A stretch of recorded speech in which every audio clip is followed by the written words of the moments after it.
Baba. Anti, naomba msaada wa chakula. Umetumwa? Umetumwa? Umekosa watu wote huko ulipopita kote mpaka uje kutusimamisha sisi hapa tupotezea muda. Kwa nini watu hivi mpoje?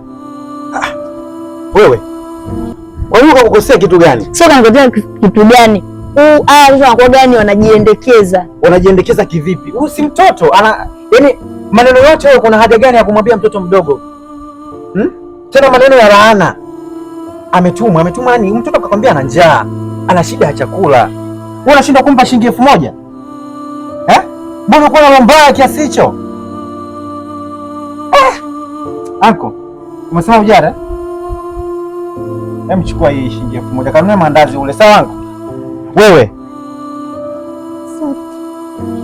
Asante anko. Usijali anko. Anti, acha roho mbaya. Hadi mtoto anajua na roho mbaya. Bana we. Au anakuwa anajiendekeza. Anko nenda, usijali. Sawa? Pole.